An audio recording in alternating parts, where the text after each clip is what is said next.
नमस्कार, स्वागत है आपका। आप देख रहे हैं हमारा छत्तीसगढ़ और मैं हूं आपके साथ अनाया शर्मा। शुरुआत करेंगे छत्तीसगढ़ के इस खास बुलेटिन की आज की तमाम अहम खबरों के साथ। मुख्यमंत्री विष्णुदेव साय ने रायपुर स्थित भारतीय प्रबंधन संस्थान में आयोजित 2 दिवसीय चिंतन शिविर का शुभारंभ किया। चिंतन शिविर में मुख्यमंत्री साय सहित उप मुख्यमंत्री अरुण साय भी, विजय शर्मा और साथ ही मंत्रिमंडल के अन्य सहयोगी भी हिस्सा ले रहे हैं। पहले सत्र को नीति आयोग के सीईओ बीवीआर सुब्रमण्यम ने संबोधित किया है और अपने संबोधन में उन्होंने विकसित भारत के संकल्प और इसे प्राप्त करने की रणनीति के संबंध में विस्तार से अपनी बातें साझा की हैं। साथ ही उन्होंने कहा कि बीते 10 सालों में प्रधानमंत्री नरेंद्र मोदी के नेतृत्व में भारत तेजी से आगे बढ़ा है और दुनिया की प्रमुख अर्थव्यवस्थाओं में अपनी जगह बनाने में सफल रहा है।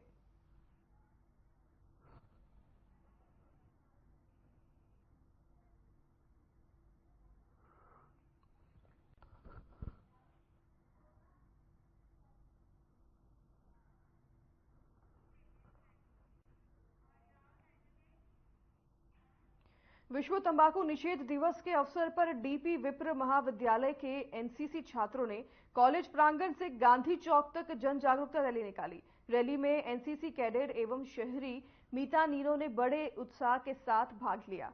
मुख्य चिकित्सा एवं स्वास्थ्य अधिकारी डॉक्टर प्रभात कुमार श्रीवास्तव ने रैली को हरी झंडी दिखाकर रवाना किया। रैली के समापन उपरांत महाविद्यालय परिसर में एनसीसी विंग अधिकारी द्वारा तंबाकू के किसी भी प्रकार का सेवन न करने हेतु शपथ दिलाई गई। कार्यक्रम में जिला नोडल अधिकारी डॉक्टर बीके वैष्णव एवं स्वास्थ्य विभाग के अधिकारी कर्मचारी उपस्थित रहे। विश्व तंबाकू निषेध दिवस का आयोजन किया गया था और इस दिवस के दिन कार्यक्रम का आयोजन किया गया था और आपको बता दें कि तंबाकू निषेध दिवस के अवसर पर एनसीसी के छात्रों ने परेड निकाली और इस परेड में सभी से तंबाकू सेवन न करने की अपील की गई। छात्रों ने ये परेड निकाली थी। शहरी मितानिनों ने इसमें भाग लिया। तस्वीरें आप अपनी स्क्रीन पर देख रहे हैं। विश्व तंबाकू निषेध दिवस के अवसर पर कार्यक्रम का आयोजन किया गया जिसमें छात्रों ने जन जागरूकता रैली निकाली। एनसीसी के ये छात्र हैं जिन्होंने जन जागरूकता रैली निकाली और शहरी मितानिनों ने इसमें भाग लिया है। सभी को तंबाकू का सेवन न करने की इस दौरान अपील की गई है।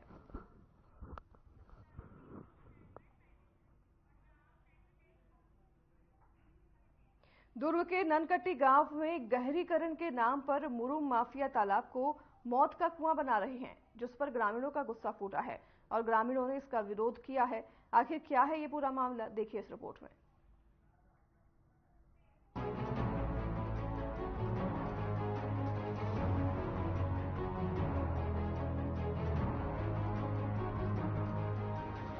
दुर्ग जिले के कुम्हारी में मुरुम के अवैध उत्खनन से बने खाई में बस के गिरने से 13 लोगों की मौत हो गई, जिसके बाद दुर्ग जिला प्रशासन के कानों पर जू तक नहीं रेंग रही। प्रशासन की लापरवाही का जीता जागता उदाहरण अब ग्राम पंचायत नदगंठी के तालाब में देखने को मिला। मुरुम के माफियाओं के हौसले इतने बुलंद हो गए कि माफियाओं ने अपने आर्थिक लाभ के लिए ग्राम नदगंठी के तालाब को मौत के कुएं का रूप देकर ताबड़तोड़ उत्खनन करते नजर आ रहे हैं, जिन्हें न तालाब भरने के बाद निस्तारी करने आने वाले ग्रामवासियों की चिंता है और न ही खनिज विभाग के अधिकारियों का खौफ है। खनिज विभाग के अधिकारियों के मौन स्वीकृति से माफिया लीज पर तालाब लेकर धड़ल्ले से मुरुम का उत्खनन कर रहे हैं। उत्खनन से तालाब के किनारे ही करीब 25 फीट गड्ढा करके मुरुम निकालकर बगैर रॉयल्टी पर्ची के ही परिवहन कर रहे हैं, जिससे शासन प्रशासन को रोजाना लाखों रुपए का राजस्व का नुकसान ही हो रहा है और वहीं स्थानीय रहवासियों की जान पर भी खतरा मंडरा रहा है, जिसकी फिक्र न ग्राम पंचायत के सरपंच को है, न ही जिला प्रशासन के जिम्मेदार अधिकारियों को है। मीडिया जब जिम्मेदार अधिकारियों से बातचीत करने गए तो खनिज अधिकारियों ने फोन उठाना उचित नहीं समझा और वहीं अन्य अधिकारी भी इसकी जांच की बात कहकर पल्ला झाड़ते नजर आए। आप लोग के माध्यम से जो जानकारी प्राप्त हुई कि ननकट्टी में मुरुम परिवहन के लिए जो खुदाई हो रही है वो उसको खाई के रूप में कर रहे हैं। खनिज विभाग से हमने संपर्क किया है, उनके द्वारा बताया गया कि वहाँ पे मुरुम परिवहन के लिए परमिशन है, परंतु जिस तरह का खुदाई की जानकारी आप लोग के माध्यम से आई है वह निश्चित तौर पे जांच का विषय है।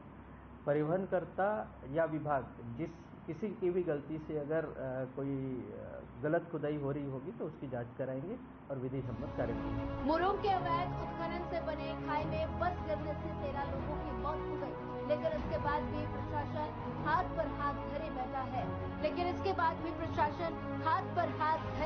है। मुरुम माफियाओं के हौसले इतने बुलंद हो गए कि वो नियमों की धज्जियां उड़ा रहे हैं। माफिया तालाब को मौत के कुएं का रूप देकर धड़ल्ले से उत्खनन कर रहे हैं, जिस पर ग्रामवासियों ने भविष्य में होने वाली घटनाओं को लेकर चिंता जताई है। अब इस मनमानी पर प्रशासन क्या एक्शन लेगा, इसका ग्रामवासियों को इंतजार है। Bureau report.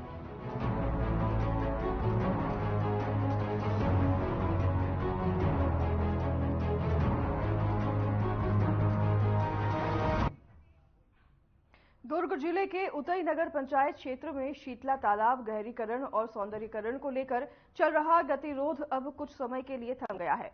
तालाब की खुदाई को लेकर ग्रामीण महिलाओं का गुस्सा फूटा है। महिलाओं ने गुस्सा होकर पंचायत भवन का घेराव किया और आखिर क्या ये पूरा मामला है, देखिए इस रिपोर्ट में।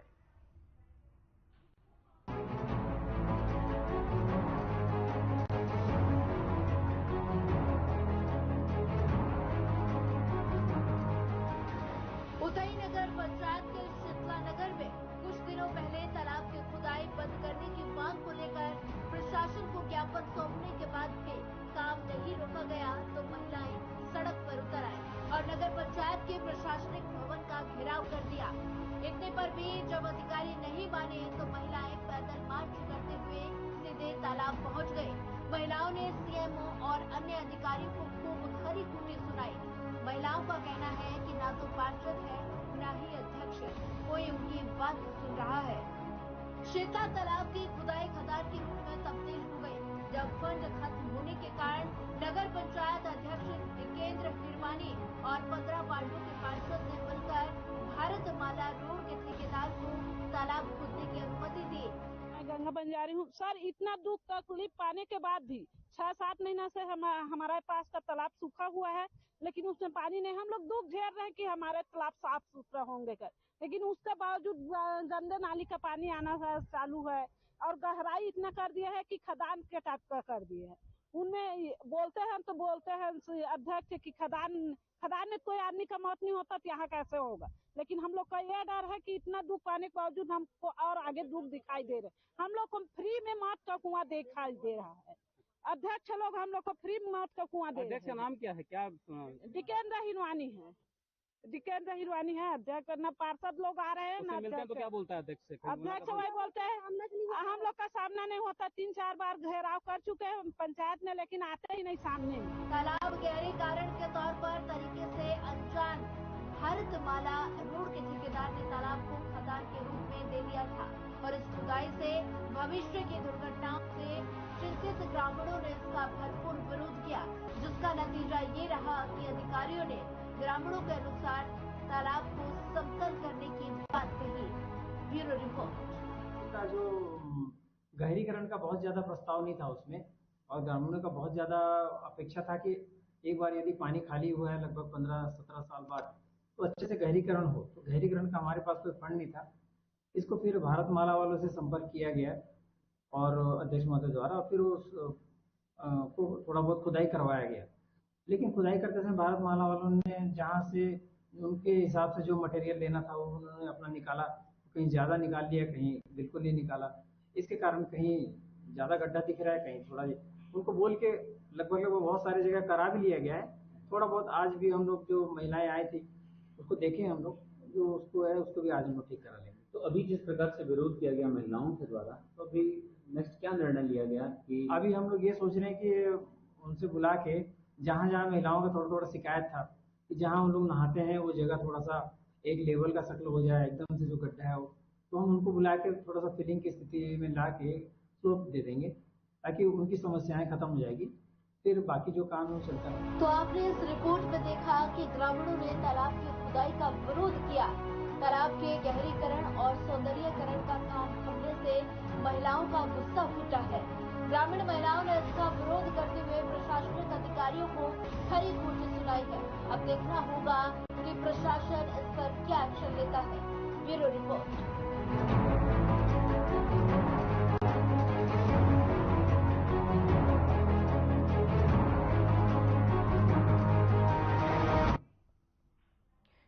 जयपुर में अमृतकाल छत्तीसगढ़ विजन 2047 डॉक्यूमेंट तैयार करने के लिए राज्य नीति आयोग द्वारा विषयवार वर्किंग ग्रुप गठित किए गए हैं।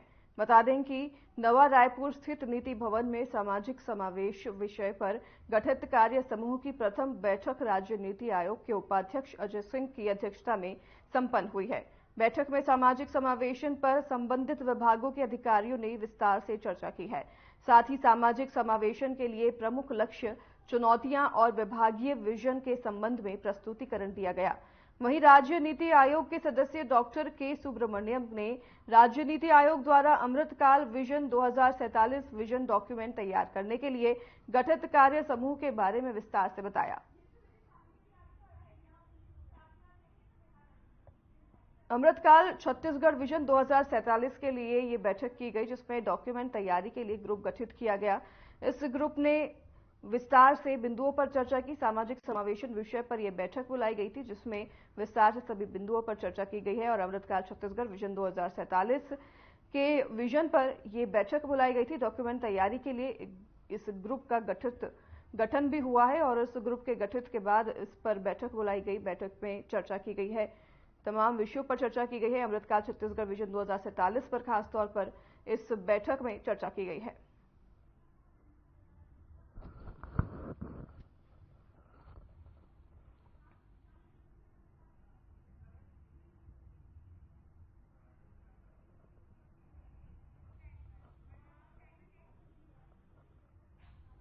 छत्तीसगढ़ में आईपीएल को तर्ज पर सीसीपीएल का आयोजन रायपुर में 7 जून से प्रारंभ होने जा रहा है, जो 16 जून 2024 तक चलेगा। इस लीग मैच में छत्तीसगढ़ से 126 खिलाड़ी 6 टीमें के लिए 21-21 टीम चयनित हुए हैं। बता दें कि रायपुर, बिलासपुर, सरगुजा, बस्तर, बिसंस, राजनांदगांव और रायगढ़ लायंस के नाम पर टीम बनाई गई है। रायगढ़ लायंस की टीम कप्तान शुभम अग्रवाल के नेतृत्व में खेलेगी। वहीं फाइनल मैच विजेता को 15 लाख रुपए और उप विजेता के लिए 11 लाख रुपए के अलावा अन्य कई पुरस्कार दिए जाएंगे।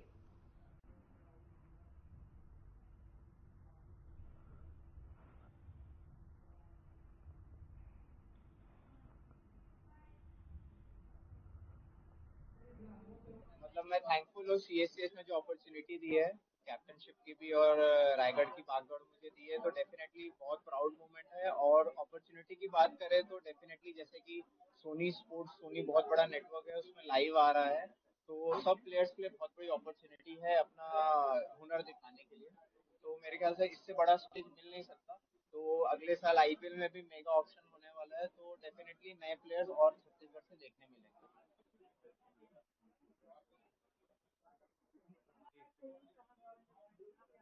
नहीं, हमेशा जब आप पहले मैच खेलने जाओ तो उतना ही प्रेशर रहता है, कोई भी मैच हो। तो डेफिनेटली जो भी मैच हो, ये भी मैच वैसा ही मैच है, सब मैच में सेम प्रेशर रहता है। तो डेफिनेटली ये भी एक और मजा भी आएगा कि सब अपने लोगों के बीच आपस में भिड़ेंगे, तो फन के साथ भी है और प्रेशर तो डेफिनेटली हर गेम में रहता है। इसमें जैसा कि हमारे पूर्ववर्ती ने बताया, इसमें 150 खिलाड़ियों की लिस्ट बनाई गई है। इसमें 6 टीमों का चयन किया गया है। 21-21 खिलाड़ी करके 126 खिलाड़ियों को इसमें चुना गया है, जिसमें बस्तर, बिसंस, राजनांदगांव, बिलासपुर, रायपुर, सरगुजा और रायगढ़ लायंस के नाम से टीमों को चुना गया है। इसमें 6 जून से टीमें वहां पहुंच जाएंगी। 7 जून से 16 जून तक इस सीसीपीएल टूर्नामेंट का आयोजन होगा। इस टूर्नामेंट में 15 लाख रुपए की प्रथम विनर की राशि रखी गई है। जीती के लिए 11 लाख रुपए रखे गए हैं। उसके अलावा अन्य कई पुरस्कार हैं। इसको पूरा आईपीएल की तर्ज पर किया जा रहा है, बहुत ही तामझाम के साथ। मैं मीडिया के साथियों को धन्यवाद देता हूं, जिसमें आप सभी का सहयोग मिला। जी, इसमें प्रत्येक दिन आईपीएल की तर्ज पर 2 मैच होंगे। पहला मैच 3 बजे आरंभ होगा, दूसरा मैच 7:30 बजे आरंभ होगा। एक मैच दोपहर को और एक मैच रात को होगा। डे और नाइट दोनों मैच होंगे और ये लीग पद्धति पर हो रहा है। इसमें लास्ट में जो क्वालिफायर और एलिमिनेटर है, उस तर्ज पर भी किया जाएगा। अंततः 2 टीमें फाइनल पहुंचेंगी। इसमें इम्पैक्ट प्लेयर का भी प्रावधान रखा गया है। इस प्रकार से मुझे लगता है कि बहुत ही आनंद मिलेगा, मजा आएगा। और सबसे बड़ी बात है कि इसे टीवी पर भी लाइव दिखाया जाएगा दर्शकों के लिए। तो सोनी टीवी पर आप सभी दर्शक जो हैं वो उसके स्पोर्ट्स चैनल पर इसे देख सकते हैं। छत्तीसगढ़ क्रिकेट संघ का बहुत ही बेहतरीन आयोजन है, नए खिलाड़ियों को आगे लाने का, और आजकल जो आईपीएल के तर्ज में खिलाड़ियों को खेलने का, परफॉर्मेंस करने का जो मौका दिया जा रहा है, उसी की तर्ज में छत्तीसगढ़ स्टेट क्रिकेट संघ इस आयोजन को कर रहा है। और उसमें जितने भी नए प्लेयर हैं और रणजी ट्रॉफी प्लेयर हैं, खासकर जो T20 टेस्ट के प्लेयर हैं, उनको आगे लाने के लिए उनको और बढ़िया बढ़िया प्लेटफॉर्म मिलने वाले हैं, इसके लिए आयोजन है। और हमारे लिए जो सबसे अच्छी बात है कि रायगढ़ जिले को रायगढ़ लायंस के नाम से एक एंट्री मिली हुई है, और उसमें से भी बढ़िया बात है कि हमारे पास शुभम जैसा कैप्टन, ये पूरे सिर्फ छत्तीसगढ़ के प्लेयर हैं। इसमें वो प्लेयर जो रणजी ट्रॉफी खेल रहे हैं, 23 खेल रहे हैं, 19 खेल रहे हैं, जो अच्छे प्लेयर हैं, उन सबको मौका दिया गया है। लगभग 150 प्लेयरों की लिस्ट बनी है, उसमें से 126 की पहली सूची जारी हो चुकी है। अगर कोई अनफिट होगा तो फिर उनके जगह में प्लेयर लिए जाएंगे। तो वहीं पुसौर बोरोडीपा में समर कैंप के बच्चों को यातायात नियम की जानकारी देने शिक्षिका बच्चों को लेकर बोरोडीपा चौक पहुंची। यहां लापरवाह तेज रफ्तार कार ने 4 स्कूली बच्चों एवं शिक्षिका को रोनते हुए टक्कर मार दी। पुसौर थाना प्रभारी ने बताया कि वाहन चालक नशे में टुन था। शिक्षिका को रायगढ़ अपेक्स हॉस्पिटल रेफर किया गया। इस मामले में आपराधिक मामला दर्ज कर आरोपियों को जेल भेज दिया गया है।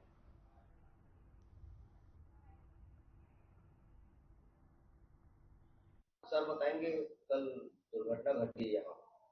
कल दिनांक 29/5/24 को लगभग 10 बजे के लगभग बोरोडीपा चौक पर एक तेज गति सेंट्रो कार खतरनाक तरीके से चलाते हुए चालक के द्वारा 4 स्कूली बच्चे एवं एक शिक्षिका को जो रोड के किनारे में खड़े थे उनको ठोकर मार दिया। उक्त वाहन चालक शराब सेवन किए हुए थे, जिसको तत्काल पहुंच करके घटना स्थल से हिरासत में लिया गया, जिस पर विधिवत कार्रवाई करते हुए आपराधिक मानववध करने के प्रयत्न से संबंध होने से धारा 308 आईपीसी के तहत अपराध पंजीबद्ध करके विवेचना में लिया गया है। आरोपी वाहन स्वामी भागीरथी पटेल जो ग्राम तड़ोरा के हैं, उनके द्वारा अपने वाहन को एक नाबालिग चालक को चलाने के लिए दिया गया था तथा स्वयं मालिक बगल में बैठे हुए थे, जिस पर दोनों के खिलाफ अपराध पंजीबद्ध करके उनको न्यायिक रिमांड में भेजा जा रहा है। कोतरा रोड थाना क्षेत्र अंतर्गत बड़ी सड़क दुर्घटना सामने आई है। दरअसल कोतरा रोड ओवरब्रिज पर एक ट्रक में 2 बाइक सवार को कुचल दिया। बताया जा रहा है कि बाइक सवार एक युवक की हालत गंभीर है और दूसरे युवक को भी चोटें आई हैं। वहीं घायलों को उपचार के लिए जिला अस्पताल पहुंचाया गया है। मौके पर पहुंची पुलिस मामले की जांच में जुट गई है। ट्रक की चपेट में आने से 2 बाइक सवार गंभीर रूप से घायल हो गए। दोनों की हालत गंभीर बताई जा रही है, जिसको अस्पताल में भर्ती करा दिया गया है, जहां पर उनका इलाज लगातार जारी है। मौके पर पुलिस भी पहुंची, जो कि मामले की छानबीन में जुट गई है।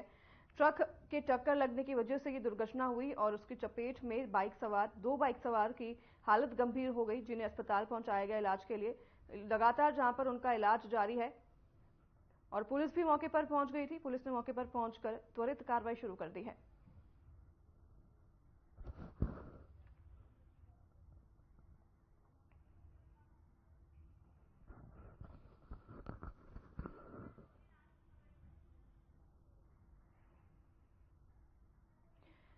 रायगढ़ से ये दुर्घटना की खबर सामने आई है, जहां पर एक ट्रक के चपेट में आने से 2 बाइक सवार गंभीर रूप से घायल हो गए। आपको बता दें कि ट्रक की टक्कर लगने की वजह से ये हादसा हुआ और इस हादसे में बाइक पर सवार 2 युवक घायल हो गए, जिन्हें अस्पताल में भर्ती कराया गया है। आगे के इलाज के लिए लगातार उनका इलाज जहां पर जारी है। इनकी हालत गंभीर बताई जा रही है। वहीं पुलिस मौके पर पहुंच चुकी और पुलिस ने मौके पर पहुंचकर त्वरित कार्रवाई भी शुरू कर दी। तस्वीरें आप देख रहे हैं, ट्रक की तस्वीर आपको दिखा रहे हैं आपकी स्क्रीन पर। इस ट्रक से टक्कर हुई थी बाइक की और बाइक पर सवार 2 युवक गंभीर रूप से मौके पर ही घायल हो गए थे, जिन्हें अस्पताल के लिए वहां पर आसपास के लोगों ने अस्पताल में पहुंचाया। पुलिस मौके पर पहुंच चुकी थी। पुलिस ने उन्हें अस्पताल में भर्ती करवाया, जहां पर उनका इलाज लगातार जारी है। तो वहीं आपको बता दें कि रायगढ़ की तस्वीरें हैं, जहां पर ट्रक के टक्कर लगने की वजह से यह हादसा हुआ है।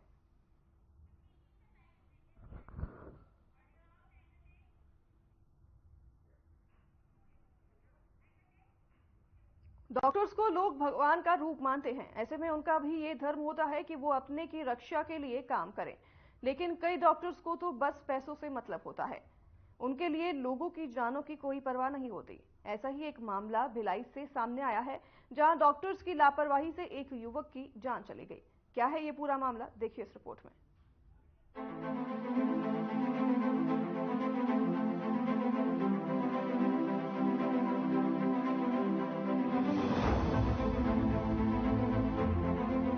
शंकराचार्य मेडिकल कॉलेज में एक बार फिर जमकर हंगामा हुआ है।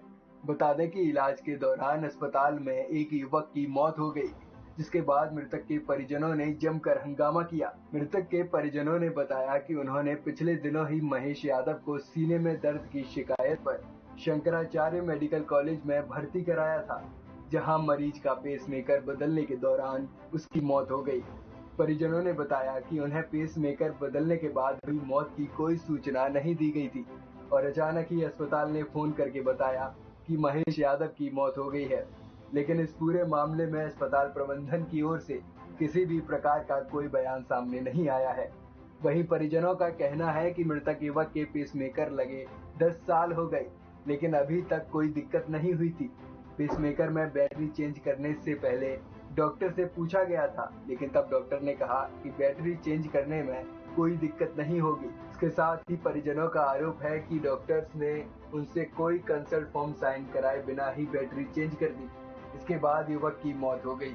परिजनों की मांग है कि परिवार में कमाने वाला बस एक ही व्यक्ति था और वो भी चला गया, जिस कारण अस्पताल प्रबंधन से परिजनों ने 50 लाख रुपए के मुआवजे की मांग की है। जो दुर्घटना हुआ है पूरे लापरवाही डॉक्टर के इसमें, क्योंकि हमने उनसे कोई साइन नहीं लिया, कोई सूचना नहीं दिया कि ऐसा हो सकता है और अपने मरीज ऑपरेशन करके उसमें जान मार दी। राजनीतिक हमारा कहना में है कि बच्चे को जीवन के लिए इनको हर्जाना दिया जाए। अभी मांग पूरी भी नहीं हुई है, अभी आपने टाइम दिया था। हाँ, अभी अंदर ऑफिस में बुलाए थे, अभी ऑफिस में बुलाए थे, बोले 1 घंटे बाद बता रहा हूँ, अभी तक 1 घंटा हो गया कुछ नहीं बता रहे। सर अंदर मीटिंग हुआ, मीटिंग में उन्होंने बोला कि हम कोशिश करेंगे, प्रशासन बात करेंगे, जो करना होगा करेंगे बोले वो। अभी 1 घंटे का टाइम दिए थे उनको, अभी कोई रिस्पॉन्स नहीं आया उधर से। क्या हुआ था उनको? 10 साल पहले पेसमेकर लगा था, उसका टाइम होने वाला था, बस 1 महीने ही बचा था, उनको चेंज करना था। तो डॉक्टर बोले कि इसको चेंज करना पड़ेगा, तो मैं उनको सोमवार को एडमिट करवाया। जांच हुआ, सब रिपोर्ट क्लियर था, कोई रिपोर्ट में गड़बड़ नहीं था, सब रिपोर्ट नॉर्मल था। तो फिर उनको कल ऑपरेशन के लिए 1 बजे ले गए। फिर उसी ऑपरेशन में चलते चलते गए सामने से, फिर उनके पास क्या हुआ मुझे नहीं पता। फिर 1 घंटे बाद बताया मेरे को कि उनका सांस बंद हो गया, दर्द हो गया करके। क्या किसी भी प्रकार का ऑपरेशन से पहले कोई भी साइन आपको करवाया गया? नहीं, ऐसा कुछ नहीं करवाया, ऐसा भी कुछ नहीं करवाया गया था, मुझे ना बताया गया था कि इसमें कोई रिस्क है। वहीं इस मामले में डॉक्टर ने अपनी सफाई पेश की है। जब उनसे कंसल्ट फॉर्म साइन कराने वाली बात को लेकर सवाल किए गए, तो डॉक्टर ने कहा कि इस बात को इतना महत्व देने की आवश्यकता नहीं है। न लगा हो, पहले उसका वाल्व बदला नहीं गया हो। इस पेशेंट की सीरियस हालत थी, उस हालत में ऐसा मरीज जिसका वाल्व भी बदला गया था और पेसमेकर भी लगाया गया था, ये रूटीन केस नहीं था। तो आप ये मानते कि कंसर्न फॉर्म साइन कराना जरूरी नहीं था?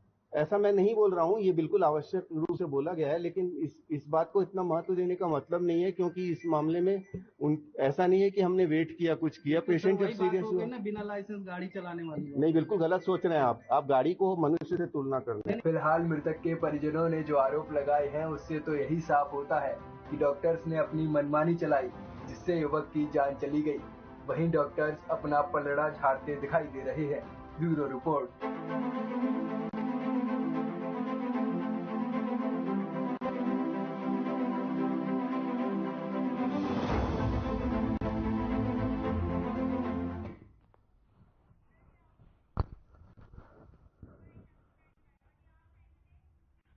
तो फिलहाल इस बुलेटिन में हमारे साथ बस इतना ही। नमस्कार।